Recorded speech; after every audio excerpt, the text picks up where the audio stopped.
what you gonna do when Hulkamania runs wild on you, brother? And I was saying this on a camera with a live mic. Fantastic. I would have thought that. And for an entire generation, this phrase right now, right? It was not a question. It was a catalyst for war, uproar, like not uproar, roar and excitement, like late 80s, early 90s, maybe into the earliest 2000s. And Hulk Hogan asks the Hulkamaniacs, you and me, what you gonna do? The stadium goes, wow, and just screams, and then Hulk Hogan tears off his shirt, and you go bananas. And so this was not a question, right? What's Hulkamania gonna do, or what you gonna do when Hulkamania runs wild on you, brother? It was a statement. It was like a slogan for all wrestling fans back in the day. And today, actually, we learned that there's one thing that Hulkamania can run wild on. It's mortality. Hulk Hogan passed away this morning. We learned at the age of 71 from a cardiac arrest, it seems. Of course, rest in peace to Hulk Hogan, to Terry Bollea. But we would be remiss if we wouldn't talk about Hulk Hogan.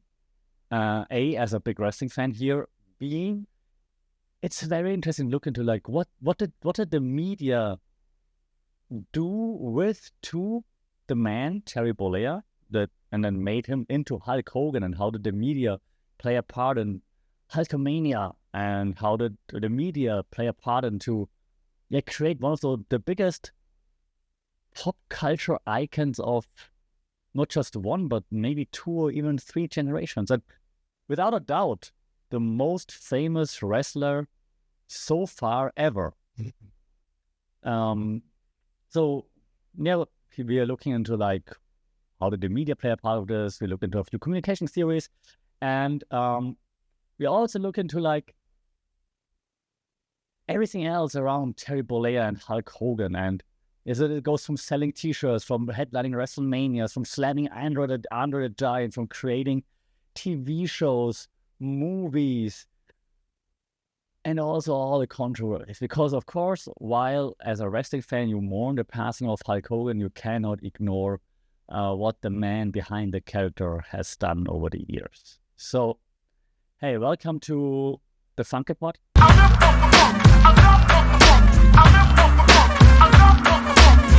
Sorry, Cap, Mindful Media and Communication. And today we're looking into Hulk Hogan.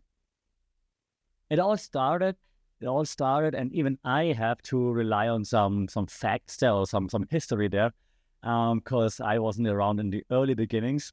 But it all started in the 80s, right? And the big idea back then was that Hulk Hogan, Terry Bollea, was like in his 20s or so, later 20s, I think. And he wasn't just a wrestler. He was like, because that was boring at the time. Like I'm just thinking, you're going to say like, yeah, sure. Imagine wrestling wasn't always cool. You're like, it's not cool. It is very cool right now. But it wasn't always cool and fun. Like in the 80s, wrestling was like struggling.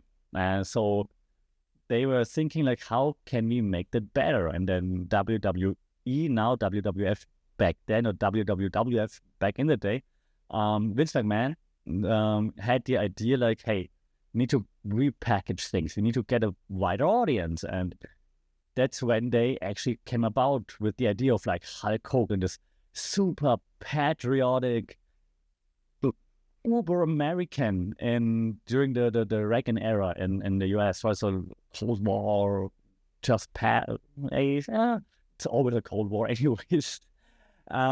Scared of Russia and Iraq and whatever.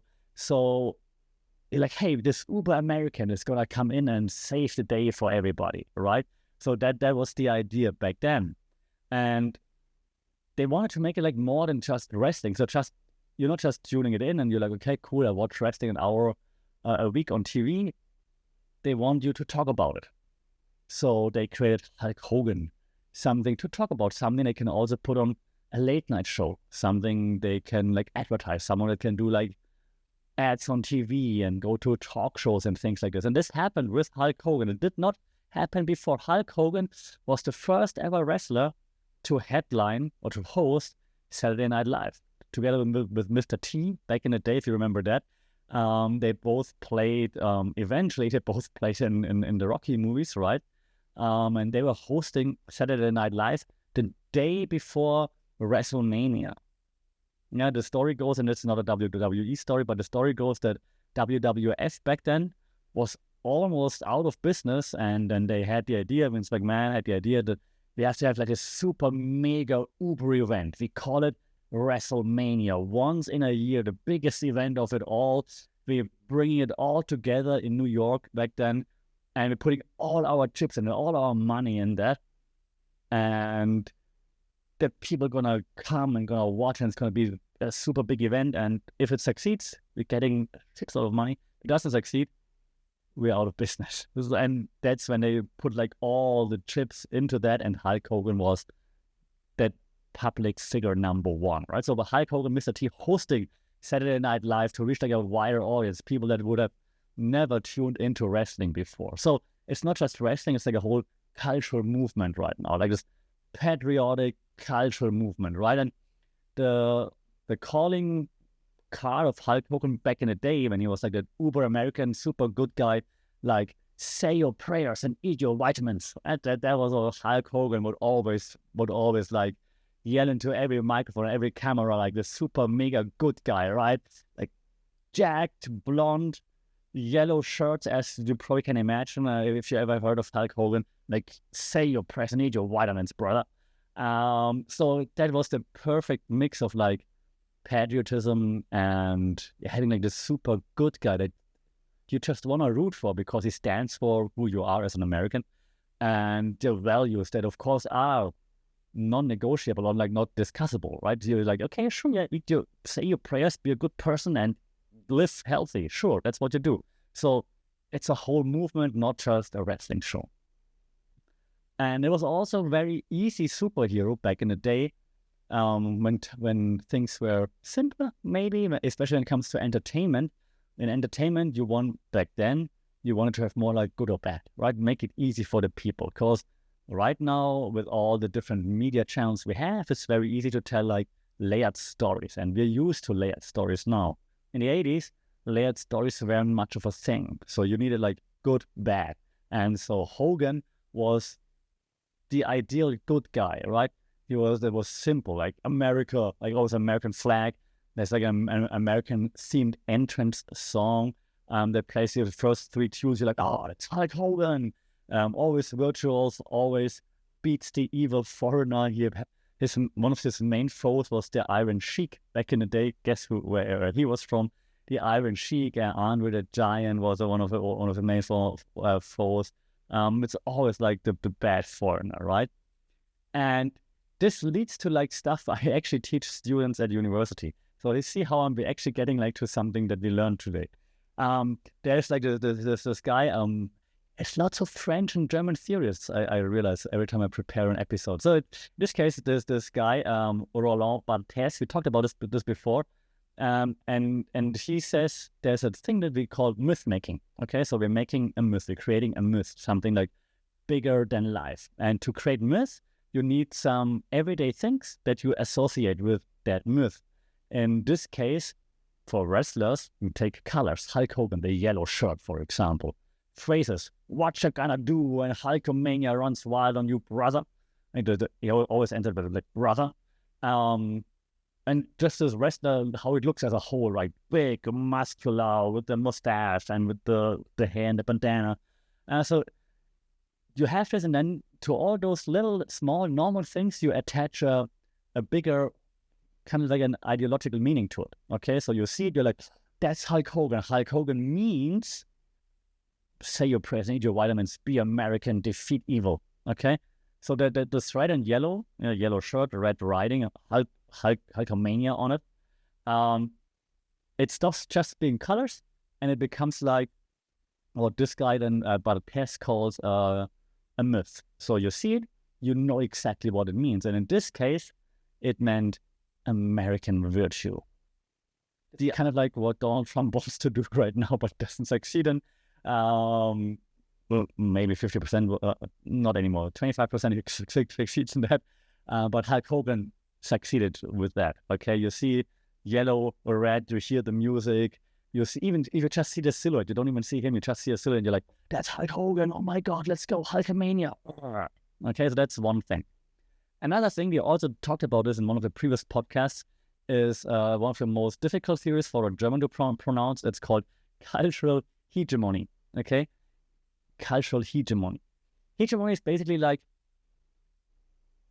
leadership with consent. Difficult topic these days. Leadership with consent. Okay, that means that an ideology, like a dominant ideology, becomes widespread and kind of like normalized in pop culture. So we all follow that ideology because we kind of agree with it. Okay, even though we didn't come up with it by ourselves, but we're like, okay, we hear it, we see it all the time. Yeah, okay, that I agree with that. So that's how it is. In this case, in the 1980s, it was American patriotism, right? America. So German, I can say America over everything. Make America great again. And this American patriotism in the 80s, like when, no, they didn't start the wars, when they liberated the world from all evil,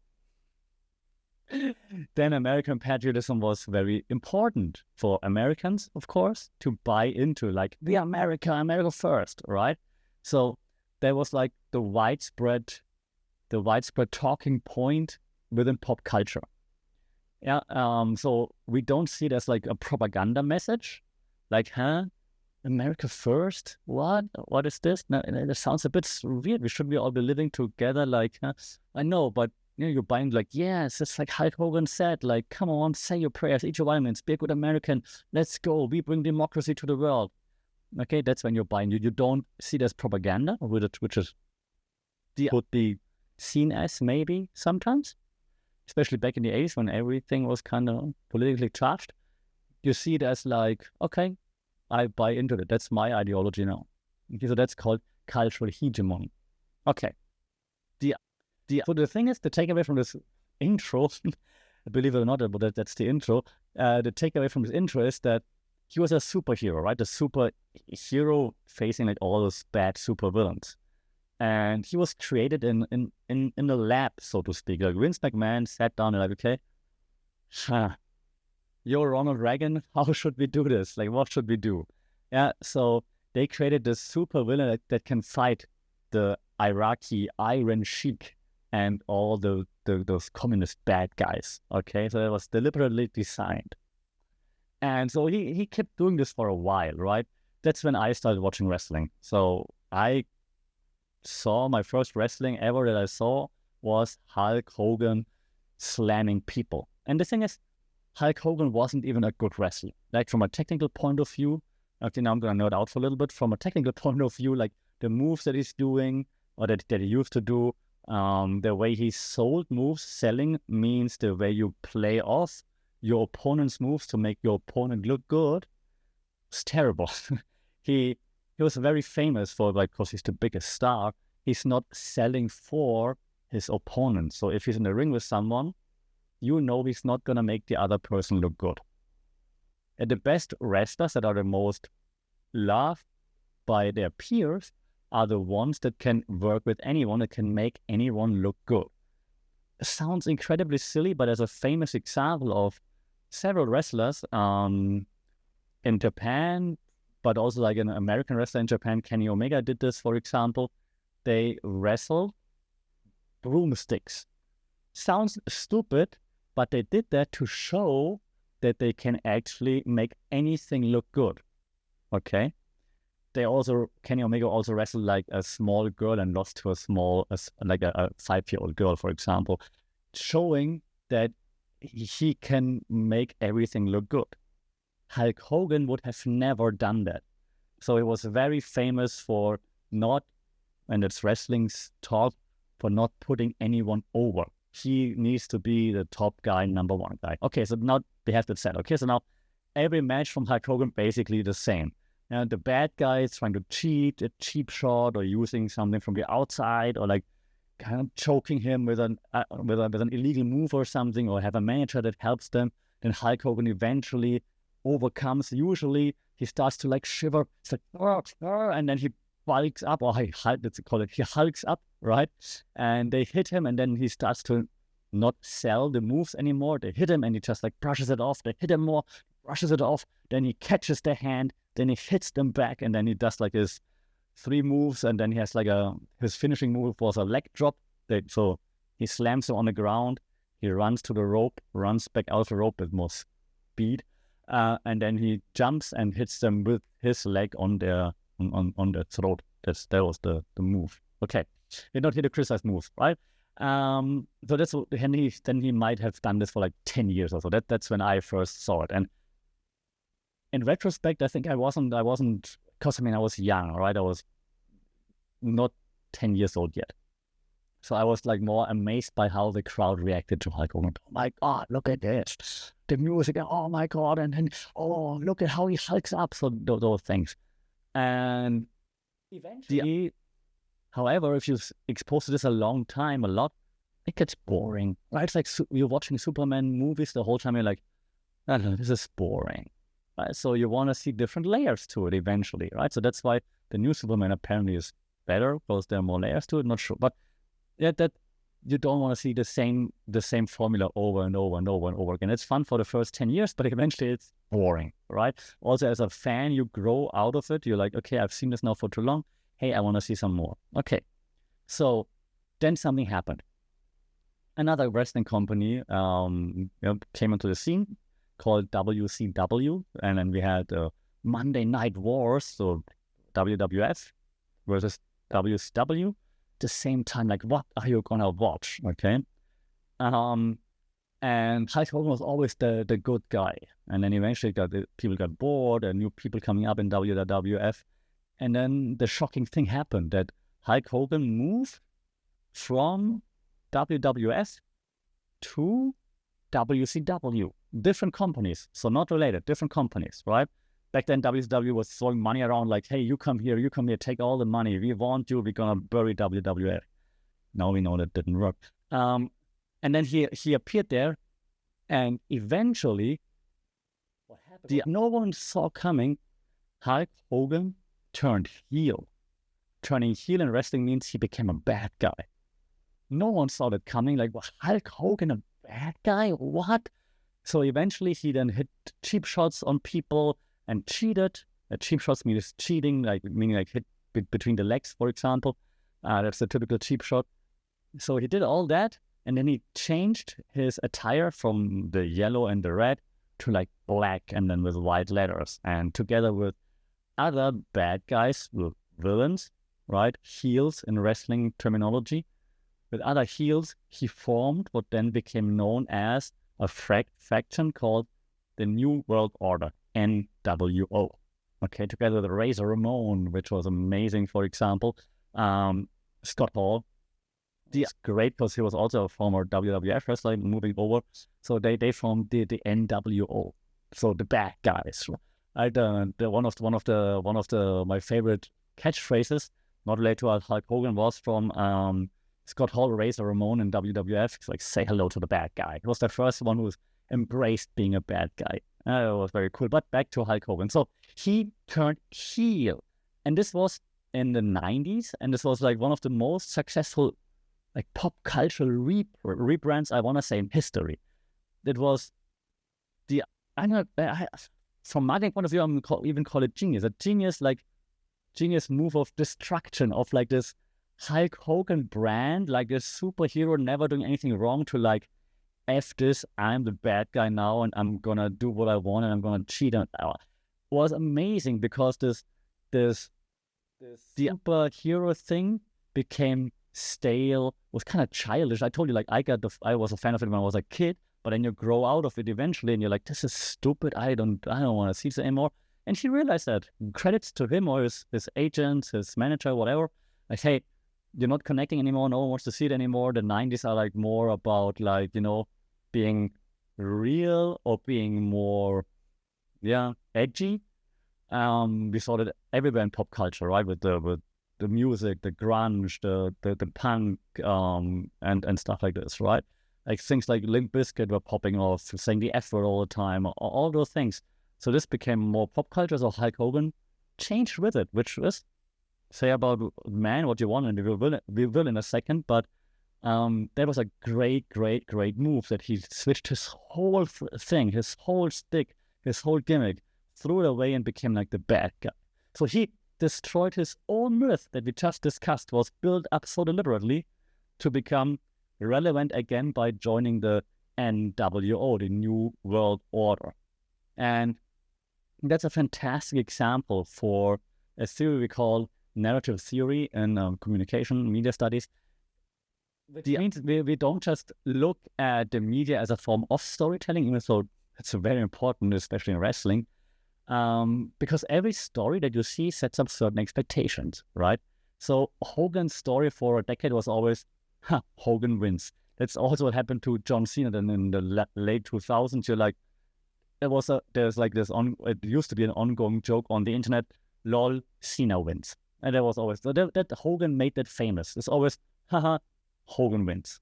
Championship match, Hogan wins. Okay, so there was the story for a decade. Hogan always wins. Then that heel turn, becoming a bad guy, was so powerful because it completely violated that narrative structure. Like this, Hogan's gonna win anyways. Okay, so it shocked the audience. Like, what? This happened?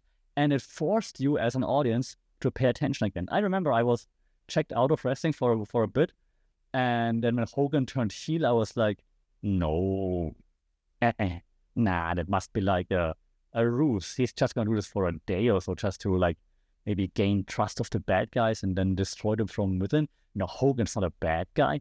Couldn't believe it. I could not believe it.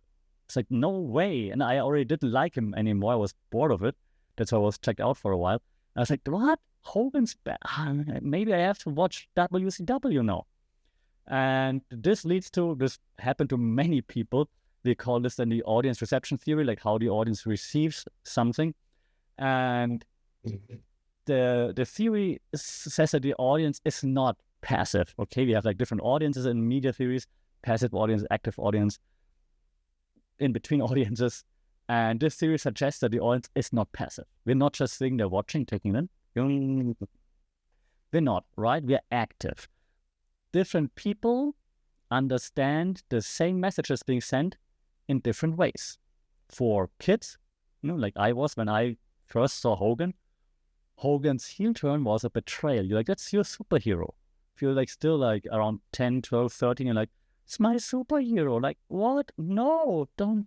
It's like how people felt when John Cena became a bad guy in 2025, right? When he kicked Cody Rhodes in the balls. So like, no.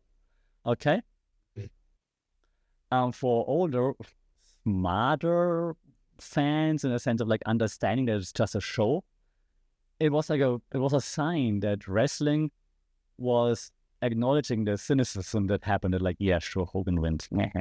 Like, yeah, Cena never gonna turn heel, never gonna be a bad guy, right? So we're like, hey, they got the message, they got our message, then they realized we're bored. So we got a different reading of the text of like wrestling. Like, oh my god, they're actually changing, crazy. So Hogan took the character, threw him in a dumpster fire, threw in some more fuel, poured some fuel on it, and for the first time in years, Hulk Hogan was cool again. Amazing. Okay, that was now enough of like applauding, because with great power, you know it. So then eventually, if you're that famous, right, you go through different stages from like, okay, climbing to the top, being at the top, and then eventually you want to stay there, but maybe you make not always the best decisions, and maybe even your actual character comes to light if you're not always able to play that character that you're supposed to be. Yeah. So that's where we now, okay? The one of the stages where then the line between the man and the myth gets blurry, maybe even dissolves, and we're turning towards like there's a side view of the spectacle, one of the last episodes, that reality TV era. We're knowing, unfortunately, I mean, it's good to know, but unfortunately for him as a character and for us as like fans, we know too much. Like reality TV, and the song is "Video Killed a Radio Star." And reality TV killed so many super or celebrities. Because then he got TV shows. Okay, so famous he gets TV shows. He gets Hogan Knows Best. So now the superhero, or superhero / supervillain, has to deal with like suburban problems. Like he's running around, he's walking around and solve suburban problems. I mean, it's a classic move. Like reality TV is a classic move for celebrities to stay relevant after their success peaked and then the success is declining, right? Sure, we get it, but like this was crazy. Then he tried like a TV show called Thunder in Paradise. You never heard of it because, I watched it religiously. I thought it wasn't as bad. He's a terrible actor, but it wasn't as bad. But of course, so that this didn't work for him. Then eventually, and this happened way later, was the Gawker lawsuit. Gawker was like a celebrity gossip website. And they got hold of some some sex tapes of his. And so he sued them. I think he got. Oh no, I lost the name. He got supported by that one PayPal guy. I forgot his name. You know who I mean, probably. If not, I will put it in the description. But it was like this old school celebrity now clashing with new school digital media, because now all this stuff came out. Yeah, people talk about like how much of an, I don't want to say ass, because how much of a not nice person he was behind the scenes, how hard he was to work with. Those videos appeared. Other videos appeared where he talked about like his daughter's dates / boyfriends that were like Black Americans, and he called them certain names. So all those things eventually came out that kind of destroyed the whole character, and you realized who the man behind the character actually was. And well, welcome to hyperreality, right? We talked about this before. Sean Baudrillard, another French guy. Sean Baudrillard talked about hyperreality a lot. We talked about this a lot too on the podcast, because I talk about it a lot in class. Hyperreality, very quickly, just again, is that our culture is filled with what Baudrillard calls simulations. Simulations that have no connection to reality, means that are not real. Meaning, we see lots of things in the media, they're not real. However, it's so hard to now distinguish, are they real or are they not real, right? IG stories of your friends. Back then in reality TV, we thought, oh, that must be real because it's called reality TV, but of course it's also scripted. So, for example, in this case, Hogan Knows Best, his TV show wasn't real life. It was what Baudrillard calls a hyper-real simulation. So it's fake, meant to look real. And then if we see it and we think it's real, for us, it actually is real. Does that make sense? I hope it makes. Even though it's not real, it's scripted reality TV. We see it, we think it's real, and then in our brain we make it real. And so this character we see on TV then is the real person for us. Okay? So that happened with Hogan and with everything that came out, right? So the guy behind the character, Hulk Hogan, actual name Terry Bollea of the guy that became Hulk Hogan. And so we saw that he was just playing different roles. And we're like, hey, wait, you're this weird TV dad guy. You're not the superhero. Pardon me. Like, hey, what's up with that? Because it kind of like destroyed the picture of Hulk Hogan that we had for such a long time. So what was left behind after the picture got destroyed, thanks to reality TV, thanks to all the leaked videos and all the things, was a very tan, very famous and a very confused man trying to figure out how to still be Hulk Hogan when the script for Hulk Hogan had run out. So this leaves us then with a very complicated legacy, right? Because you can't have a credible tribute to Hulk Hogan without actually addressing the catastrophic moral failures that he had done. Yeah, again, those sex tapes, all up to him, but then it got leaked, and then they destroyed the Gawker website, and then of course the leaks that showed how he referred to his daughter's boyfriend, dates, whatever it was, is just ridiculous, and you can't ignore that. And that's why today, when you check social media and there was RIP Hulk Hogan posts, if you look at the comments, there's going to be lots of hate. There's going to be lots of hate from people who followed that, who know about all those things. So you can't ignore that. So you can't ignore that he was a terrible coworker, that he was racist, that those moments shattered that role model that he tried to portray, and that he tried to come back several times with like Real American Beer Brand and Real American Freestyle Wrestling right now that's still running.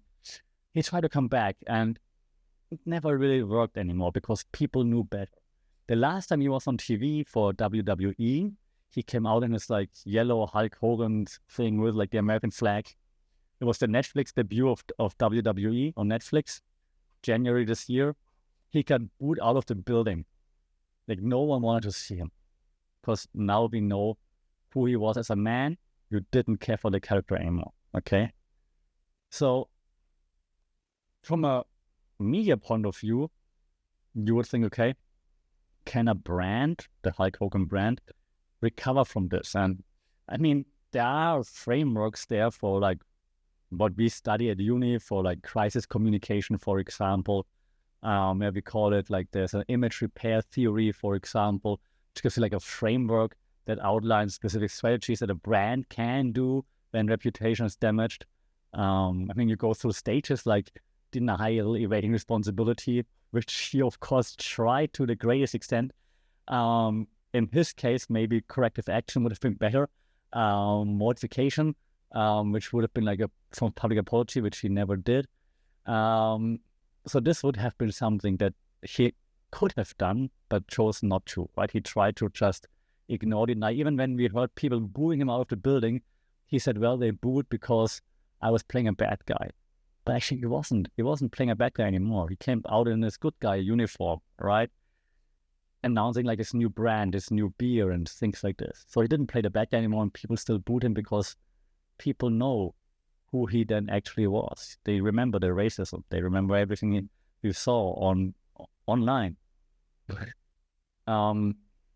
Which then leads me to what we all see all the time, and which is probably also very interesting to just see that it happens to such huge stars as well, like cancel culture, replatforming, and those things, right? Because canceling, for us, when we cancel someone, when someone gets canceled, it's like the withdrawal of the platform, right?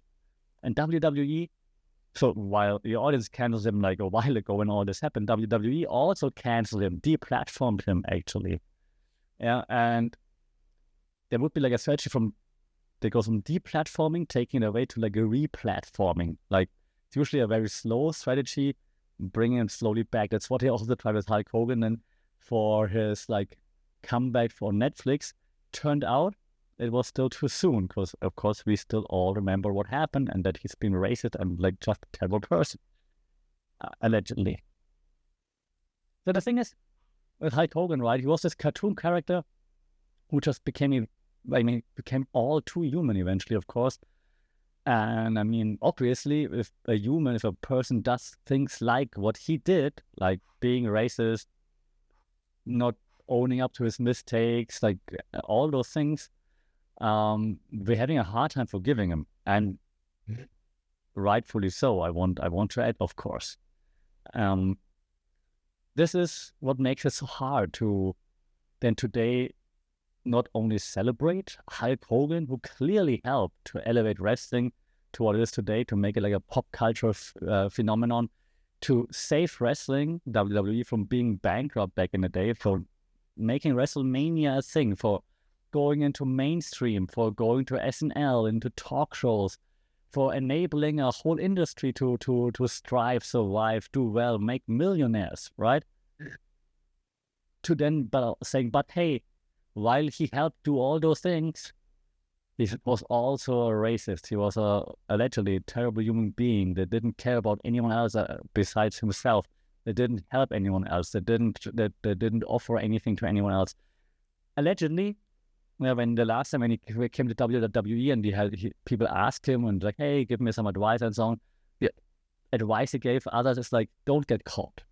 So he wasn't even allegedly, according to what's online, he wasn't even sorry. He was just sorry he got caught. And that's why it's so hard, again, to just celebrate or give him the flowers on a day like this. Nevertheless, Hulk Hogan was the first wrestler that I saw on TV, the first wrestler I remember seeing on TV. Never my favorite wrestler. My first favorite wrestler was the Ultimate Warrior.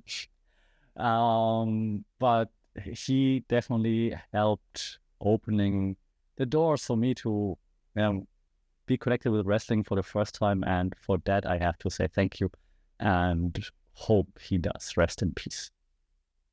Let me know your thoughts about Hulk Hogan. Did he have an impact on your life? How do you remember him? Do you only know him as like a weird reality TV star, or do you only know him from like all the online controversies? Like, what are your thoughts? Shout out in the comments wherever you get this podcast. Like, share, subscribe. You know it, because if you don't do it, Hulkamania will run wild on you, brother. Until then, stay safe, take care. We talk soon. Sarika.